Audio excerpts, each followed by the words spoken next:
Hey everyone, and welcome to another episode of the 2.5 Salesmen. I'm your host Mario, together with my partner and co-host Noam, where we talk all things sales, all things revenue with today's revenue leaders who are still very much in the trenches. Today's guest, John, VP of Sales of ESI Technologies. John, sorry for not pronouncing your last name, but welcome to the podcast. Thank you so much. And that's Pigatsiotopoulos. It's a, Pigatsiotopoulos. Yeah, it's there you Greek. go. That's a It's that's a six, strong name, John. Strong, yeah. it's 16 letters, and I will tell you that it's a lot scarier looking than actually when you kind of take your time and go through it.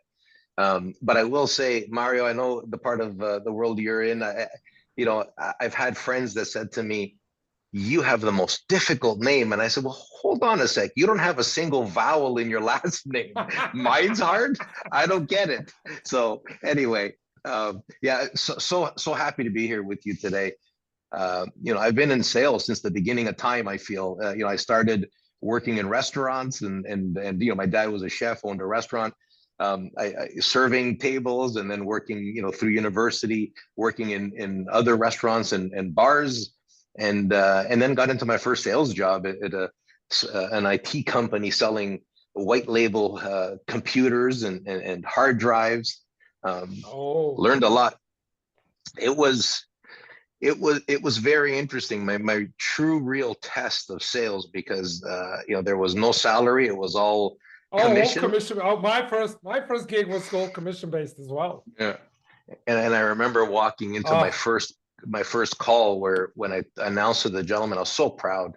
I'm with so and so, and they said fantastic. And then he grabbed me by the belt and my collar. He said, "Get the F out of my store." I'm like, "Oh no, what company did I join?" But I will tell you though, every door I knocked on that gave me sort of that very cold and very angry response was an opportunity for me to hone my skill, really, identify, listen to what the problems were, make sure that I was able to address some of those challenges and problems, and make sure that the service going forward was great. So I would say I've built my career on making people that were upset with us, the organization that I was with, to being really happy. And some of these folks I'm still doing business with today, 30 some odd, 40, 35 years later. Wow, nice. Thank you, John. So today's topic, a very interesting one, and I think in our previous instance we did tackle it a little bit, but we will now talk about AI, specifically the impact of AI in sales, specifically sales strategy, but from a VP of sales point of view.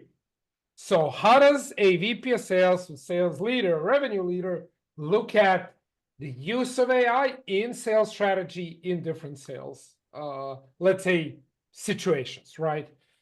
So let's dive into it. Let's open the floor maybe for a discussion, and this is something that we talked a little bit before we hit the record button. Always the best conversations before we hit the record button. Is different types of AI that people in sales can use, right? So we have, predictive analytics, we have large language models, all different uses of large language models. So give us a little bit of a rundown. What do you see? And then we can poke a little bit, poke a little bit around. Sure. Obviously AI has been thrust into the forefront of everything today, whether we're speaking to our vendor partners globally or to our customers. It's first on their mind. Really, aside from what the outcome is, in the end, they're just looking to make things easier, to be able to resolve issues or challenges, whether they're operational, whether they're financial, right? So that's where I'm seeing most of that use now. It's like, obviously every line of business has a different requirement. I mean, sales needs it to sell. right? Operations needs to improve the performance of their environment to deal with issues, right? So, and of course, ChatGPT and Copilot and all these other models are really starting to blow up, I think. Yeah, with ChatGPT, with Copilot, with Claude, with DeepSeek now. I mean, Yeah. And do you know how you know that this is a fad? When LinkedIn influencers begin writing top 10 hacks for sales if you're using DeepSeek. Yeah. Like it was out like 2 weeks ago. Like you didn't know it existed, and now you're writing, top 10 tips on how to sell. Oh, God help me. Yeah. I don't know if it's making it better for us or harder, right? Because all of a sudden, I think it's setting precedents. It's setting, I guess, it's preparing our customers to expect certain things. And then when you're actually presenting like you normally would, you seem maybe disingenuous or maybe not trustworthy. Like that's where I feel leveraging AI to help you prepare, right? And I don't mean to sell, just to prepare to communicate with a customer, can cut that timeline, right? And then you're coming more educated. So our customers know their things anymore. I don't know if you guys, I know you guys have been in sales for a long time as well. Today, our customers know so much more than they used to. Before, they looked at us as knowledge sharers, right?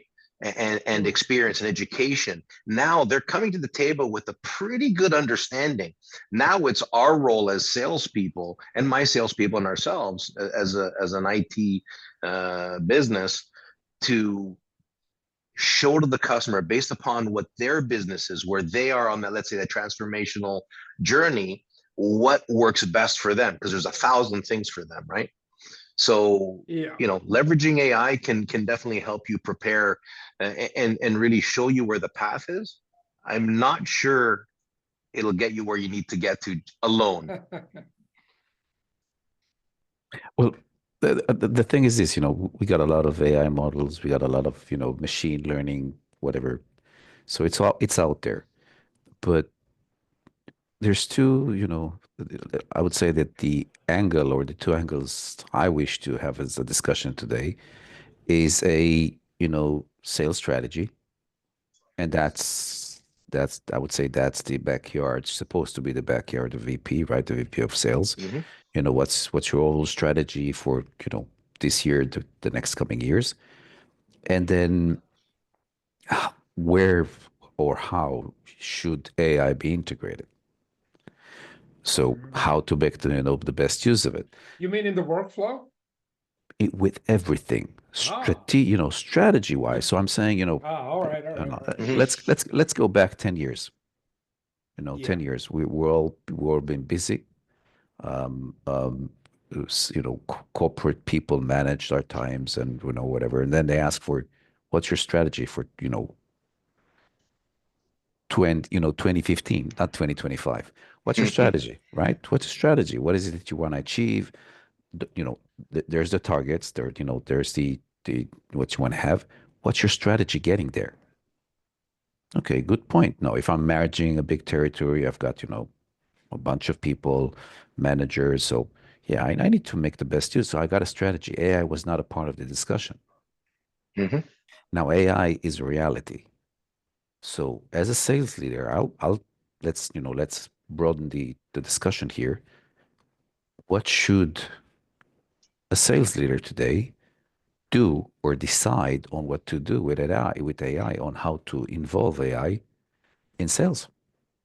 Which is, for me, I think that's even a bigger question than what's your strategy going forward. Right. Okay. Yeah, that's a great point. Very great point. Right now I would say we're kind of using it haphazardly. sort of for an instance. Okay, let's do this, or hey, let's find some information on this customer, or and where their challenges are, or even let's make this presentation look better, right? Yeah.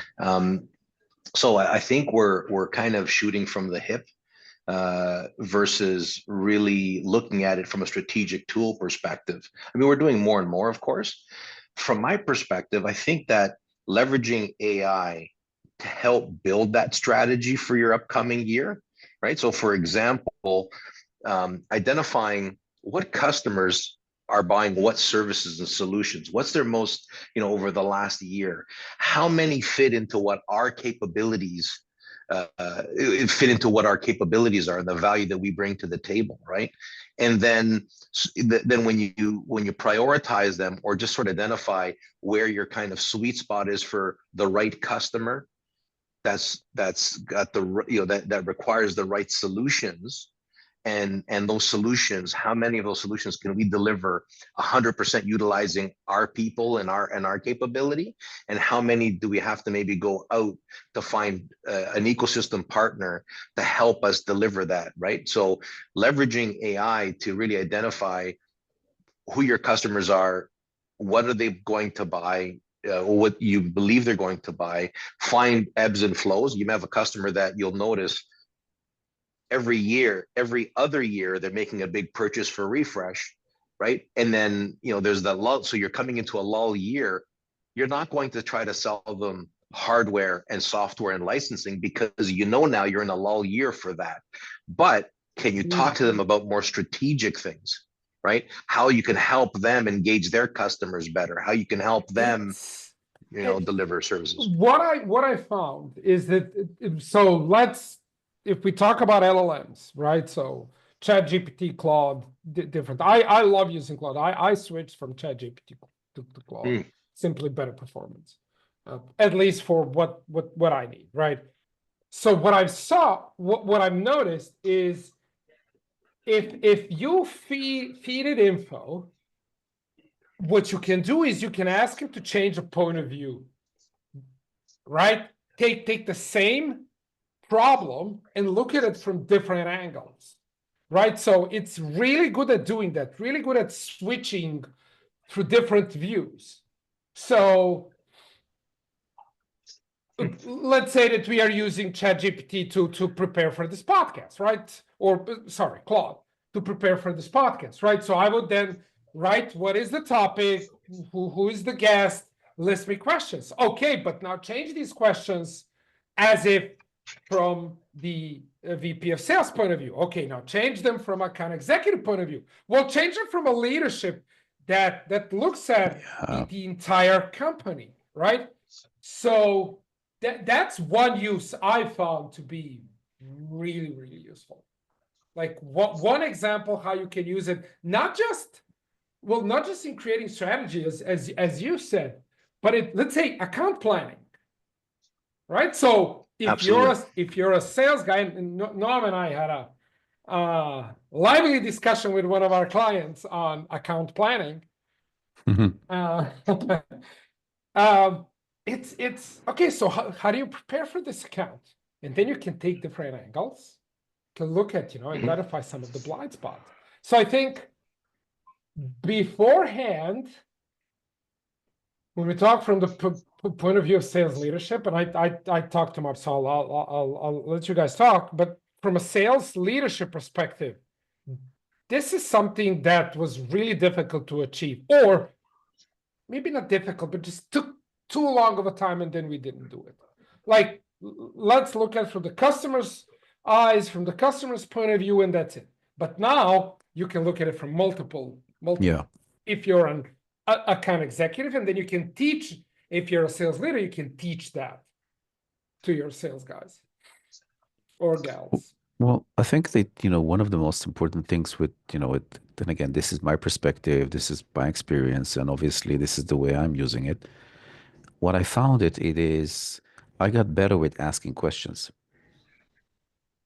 Okay, from a general standpoint of view. Now, I know that roughly, according to a lot of theories, somewhere around your 40s, you start asking questions, you're not really troubled with the answers, right? You give more importance to the fact of what kind of questions you're asking yourself. But I think this is part of the journey. And I think, and this is an interesting question here. Let's say that the VP of sales, from a strategic point of view, would love to have, his or her people using AI more. Not only for a tactical, so, prepare me for a meeting. So I can upload a few discussions that I recorded.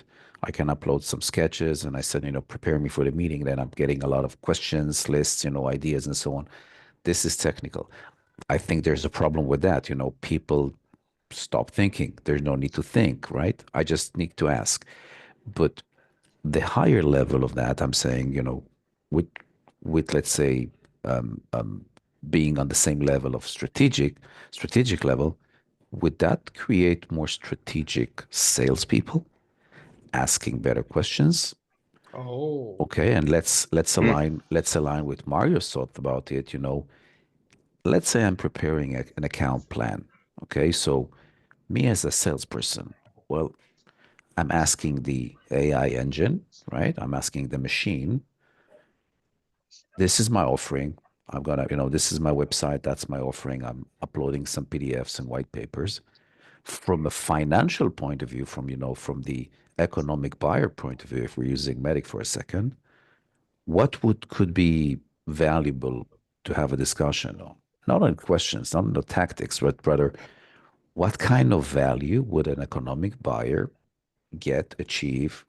might potentially achieve, by using a product, and then prepare me for the meeting. But would that, would this create some kind of a strategic salespeople? Would that be maybe a dream come true? Strategic salespeople. Come on, man. What do you Huh. think? You know what? I mean, that is a very good point. I mean, as a sales leader, we're always struggling. You're trying to coach your team at the same time, obviously help them achieve their goals, right? Which is ultimately your goals. And I would say educating and training is the hardest thing to do. You can't just pick up a book and read. You really need to kind of in real time, as you're building a strategic account plan or as you're pursuing an opportunity, you really learn in that time when you're actually working with hearing people ask questions, or like you said here, utilizing AI or an engine to build certain things. It's ultimately training you to think that way as well, to ask all the right questions, because when you see, let's say, an answer to something, you then you put that in your kind of your quiver, the arrows in your quiver, because you've just gained another tool or another angle to an angle's always, I hate that word angle, but it's just another tool to use when you're communicating with your customers. That's a very good point. I mean, I think it's an amazing opportunity to train our salespeople to be much more strategic, right? By leveraging the engines out there today. can I be the devil's advocate here? Yeah, please. Please. One of my clients, so what I ask him, okay, so let's prepare upcoming big client, upcoming discovery. Send me what are the questions that you want to ask during the discovery, and sends me a list. I think it's clearly generated by AI. And I'm like, you haven't learned anything, or I'm a bad teacher apparently. The problem with this is if you rely on the AI to do the thinking for you, it can do some of the work, but if you let it do the thinking for you, then what the heck? Because it's very easy to write, hey, this is the client, write me, this is my offering, write me, I don't know, deep, profound, engaging questions that I can ask during a discovery call using a Medic framework and blah, blah, blah. Like AI is really good at, he will create, good questions. Yeah. But are you actually going to ask them? Like, and more importantly, Noam and I had this discussion earlier. Do you understand why are you asking the questions that you just asked? So I'm wondering if really we're looking at AI from a sales leadership perspective, but to our salespeople, a more veteran salesperson is going to leverage his experience and knowledge to really hone that the outcome from AI, right? Versus someone that's junior may need a lot more. They need to be around somebody to help them hone that base, that foundation, right? That sales foundation. Well, then and I'll let Noam. Noam is very opinionated on the following topic. But then, as a sales leader, how do you approach juniors versus seniors? Yeah, you know, obviously I have an opinion. I have an opinion about everything, right? Well, I know your opinion is very strong on this particular subject. Yeah. So, John, you know, when Noam and I, you know, we every engagement we begin like, you know, with the assessment, and he always goes, Mario, can you please take and do the assessment on these juniors? I just want to work with senior people. All right, I'm gonna do it, juniors. I don't mind. I think the more white hairs I have on my beard, every new hair, it's like Yes. it's another day. I don't want to work with juniors. And luckily Mario is far more stronger, you know, in mind and character than I am. The thing is this, you know, and I'll give an example. If you go back, let's say 5, 6 years, you would then ask Google for, you know, 100 questions to ask for discovery, whatever. And get a HubSpot list. Yes, and then you got a HubSpot list, right? and then you take this list and you sit down, and then your managers, you know, build your own, and then you would take the white papers and try to build something. And then what happens in this process that, you know, if you're a junior, then you're all into what looks sexy and nice, and then you choose the best questions. What happens is that as a junior, you don't listen to the answers. You're busy you're busy choosing the best questions to ask, so the prospect will not ditch you or churn. As a let's say as a veteran, you're using this list to say, oh man, that's a nice question. That I need to use this one more often. This will definitely help. But you know, veterans, we don't use prepared questions. We just use them to remind ourselves sometimes, or, you know, get in shape or whatever. But then you're much more interested in the engagement. You know, what's the reason behind it? What can I use as a leverage? You know, you're building your power balance. You're more busy with what impact do I have using questions, and then I really need to listen very carefully for the answers. Where juniors don't, they're busy. So you can give Claude the same AI engine for a veteran and to a veteran and to a junior, and it could be the same list, right? But for the I would say, I would dare to say that for the veteran is a power multiplier, where I'm kind of figuring out that for juniors, it's going to kill your career. Interesting. Because you're not thinking anymore. Interesting. I like that. Okay, so where's you know, nobody grows from easy life. Everybody grows from struggles, you know. And take a look at your own sales history. I was never good. Yeah, I'm a motherfucker today, but I wasn't like that for you. You know, Yeah. I'm old now, so I could say, yeah, I'm pretty good right now, but I wasn't like that. I had a lot of mistakes, but because of those mistakes, I'm better right now. What would happen if you gave me AI tools? Would I ever get better? No, it just amplifies your shittiness. Yeah. Yeah.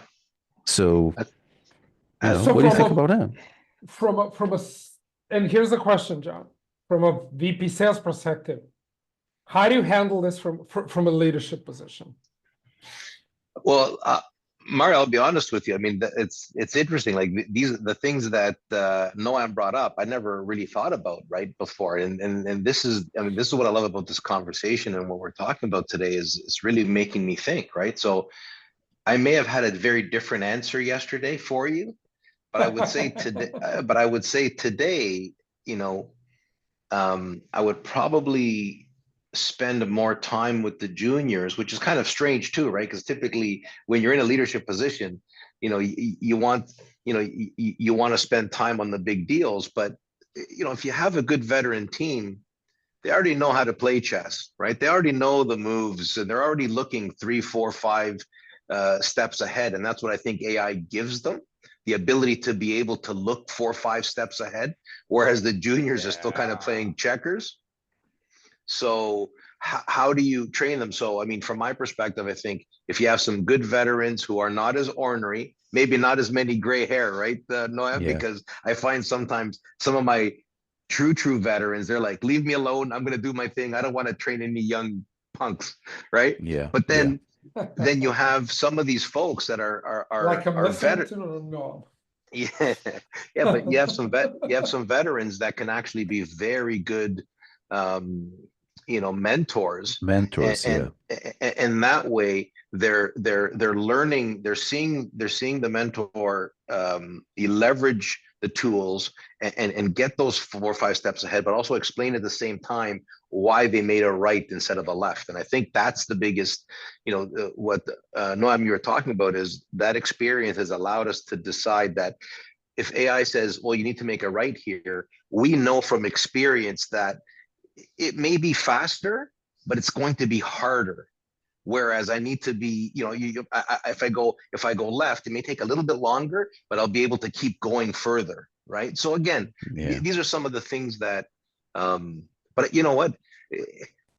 I think for me, the biggest thing is AI to a junior actually is actually a negative to them, right? They go negative, they go backwards versus going forward. Whereas with a veteran, these types of tools can help them move forward faster. What I say to juniors is, and we can put it in the context of AI, is being intelligent and being smart is not a substitute for hard work. I mean, same goes with AI. All of the shiny fancy tools we have at our disposal are not substitute for hard work, for picking up the phone, for putting in hours. I like, between us, I think we dug, 6 to 9 mines, all together. Like we ran all of the sales motions. We were laughed at, doors were shut down. They said no, they went with competition, and we learned from it, and we are better for it. But we put in a lot of hours into everything. There are no shortcuts. Here's a question for us, right? Is AI an opportunity or a problem? Wow. In sales. In sales. Yeah. In sales, just as we've been talking here, I think that AI,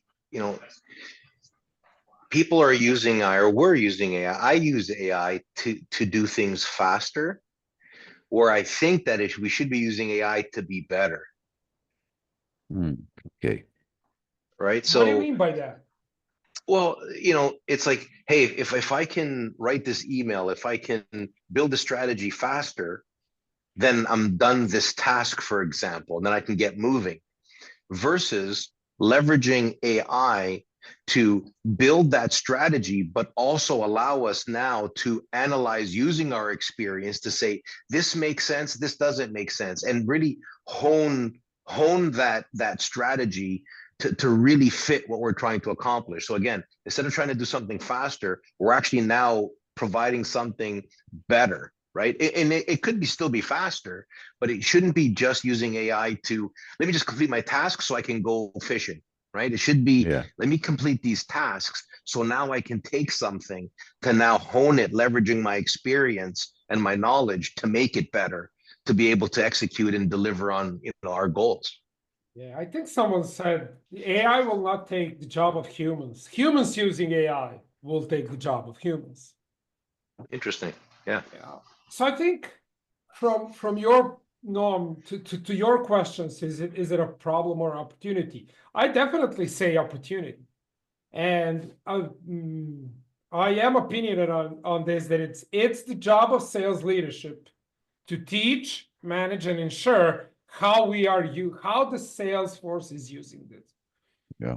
Please, can we stop with AI written emails? That's lazy, and everyone can smell it 10 miles off. Yeah. Like literally, can we please stop it with that?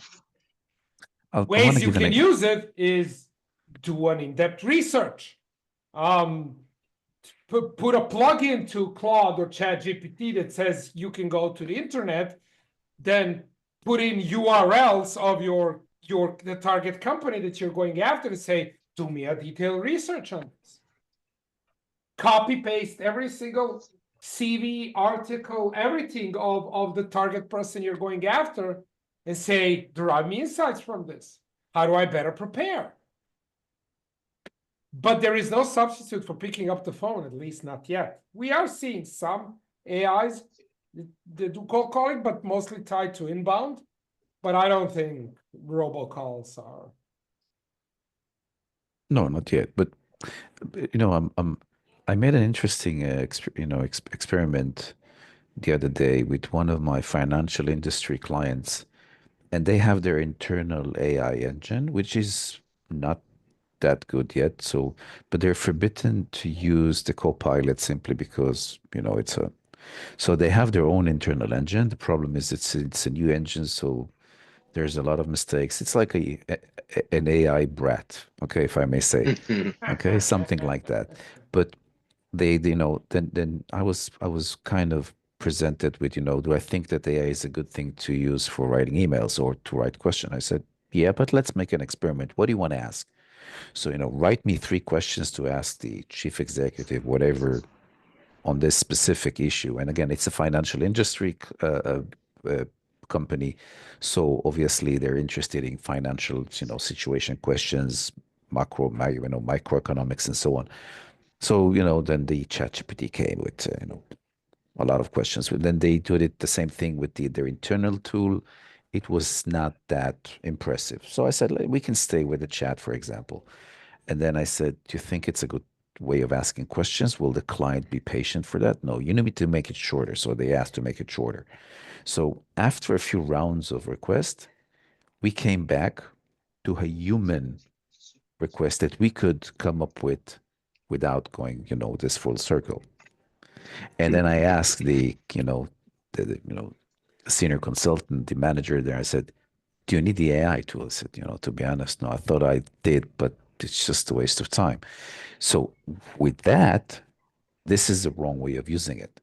But then I said, why are you not using it to help you build the research? And then he said, no, I can Google it. I said, okay, here's the thing. This tool can save you some time. Okay, this tool can come up with some recommendations, insights, and again, if you use it correctly. So then I said, why didn't you come up with a request to research to begin with, regardless of the tool you're asking? And I think that the state of mind with AI tools, that it's a tool that will do the work for you, and then human beings love that. Yeah, no, it should be a tool to augment your work. Yeah, but I don't think that's the common. Well, then no, because it inherently, when we talk sales, right? It's to do less work instead of augmented work. As you said, John, it may be faster, maybe slower. Doesn't matter, but it is gonna be better. Yeah. I think that's the whole point of it. Be better. So far we don't have a lot of good recommendations to sales leaders saying, how to use it, right? Well, we do. Well, one thing I will say though, I think that we as sales leaders need to know more about it, right? And having these types of conversations, I think, helps us, really identify what are some of the right ways to leverage it. and what are some of the wrong ways, right? And then also knowing that if you have a large team, right, of veterans as well as juniors, then the same strategy is not going to work for both. So you now have to approach it differently for different groups of people, right? And then you look at your inside sales team. How are they going to use it? Probably more transactional, and it doesn't have to be better, it just needs to be quicker, right? For example, give me the top 100 customers that have renewals for licensing coming up, take what the renewal was last year, generate a quote and send it out. That's simple, right? Now, to a veteran, it's interesting. So as I'm speaking, I'm actually now going to debunk what I just said, which is kind of funny. But to a veteran will say, whoa, hold on a sec. Before you send out this renewal for updating these licenses, do we know if the customer's environment has changed at all?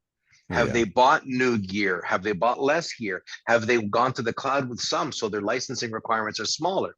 So if you send them a renewal quote based upon last year, they may say, these guys don't even know who I really am. Like, we're supposed to be a top customer of theirs, and they're just throwing this out when my environment's changed. So they don't really know about me. They don't care about me. So you know what?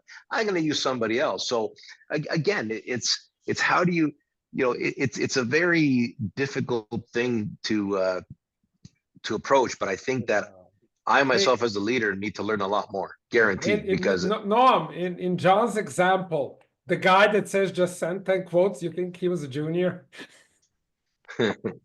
I didn't know he was a junior, but he was lazy. He was lazy. Sorry, I think he is still lazy. But yes, the thing here is that, and John, one of our top clients is a security, industry leader, cybersecurity, and the renewal team within this company, and again, this is sales leadership, took the challenge of renewals to become a heavy duty tool, to get closer to the customer, upsell, and to be able to really drive value. And then this is exactly the example you said, so don't send a refresh, right? Just because, this is what you done last year. We got a great quote because of the price uplift, and that's it. There's a lot of things around the customer's environment. Maybe they even pivot. Maybe they're doing things differently, whatever. So these types of questions, and this is me saying, unfortunately, AI doesn't help you with that. It doesn't expand your horizons. On the contrary, I think it makes you a cripple. You want to take another example? Everybody knows Waze, right? Everybody's using it. I'm using it on a daily basis. I'm using it even inside the city. I know the route. I know exactly what's going on.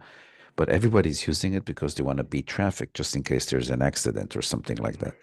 But what happens is, along the time, people don't even remember how to get from point A to point B. Yes. Where go back 30 years, we would drive 1,500 kilometers, and the map, it's in the head. You would take, or it's on paper, and then you have to think. You have to find it. Like, what does it say here? What the hell? They think we're here. Oh, this mountain should be here. That's interesting. Okay, so I think there's less thinking and less proactive and less initiative. I think, and again, this is to my experience. I think that people are using it for shortcuts, and then it doesn't make any real shortcut. So you just get hammered by using this. This is my experience. I agree. I agree with that. So, since we are getting close to the end of the podcast, and I had to cut this conversation short. I think we can talk about this for hours. Any last thoughts, John, on the topic? Yeah, I do love AI as much as probably I hate it, and sometimes when I get a response, but I do love AI. I think that used correctly, you can definitely elevate your game, elevate the value you bring to the business. So as a leader, building my strategy, I think that from a sales perspective, providing information to my team, again, I can provide them better information that will allow them to execute on to get to their targets faster. And then I also think that leveraging technology, we're able to provide better value to our customers from a solutioning perspective, understanding where they are in their transformational journey. And just because they're a financial institution doesn't mean they're in the same exact position as their competitor, right? So leveraging that information to provide them real solutions that will help them improve and achieve those desired outcomes, right? Noam, any last thoughts? Yeah, but then again, this is just me saying. I think that the way I see it, I think AI is it's a psychology tool, and to be honest, I think that the proper position of an AI tool, it's kind of a person to talk to co-think together. We used to have this, right? Let's say in the middle of the day, Mario would, pick up the call on your phone and say, "No, can I pick your brain?" Yeah, sure. I'm driving. Go ahead. And then we will pick each other brains on something, and then we come up, okay. And then Mario would say, I got it. That's great. Have a great day. I'm fine. I think AI can do that for us. This could be that person, and it's 24/7 is available. No, I would never replace you with an AI. Not yet. But give it a few years, you will see that I'm completely off, so you wouldn't even call. You're a long way to go from that. Well,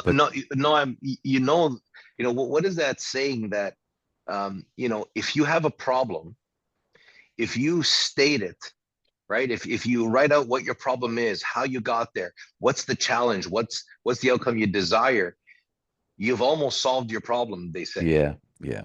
Right. So that's about picking a brain. A lot of times we just need something to kind of spark that thought process that gets us to where we need to get to. And I agree with you. I think that's a very astute to say that, AI can be that person for us to really start those brain waves working and bringing all our knowledge and experience to the forefront. Yeah. Awesome. Mario, you can reconsider if you want to pick my brain or pick Claude's brain. I would take your brain anytime. I love it.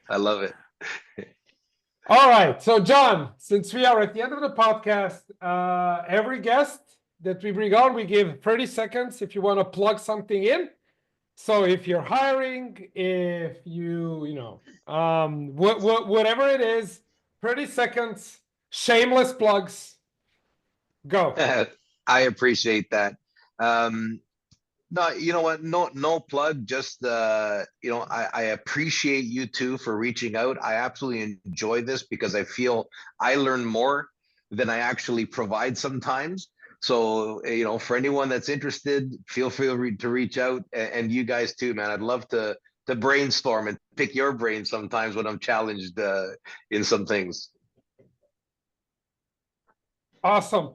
To everyone's thinking so far, this was John from ESI Tech, together with Noam and me, the 2.5 Salesmen Podcast. Thank you so much for joining us, and until next week and a new episode. Ciao. Thank you. Bye-bye.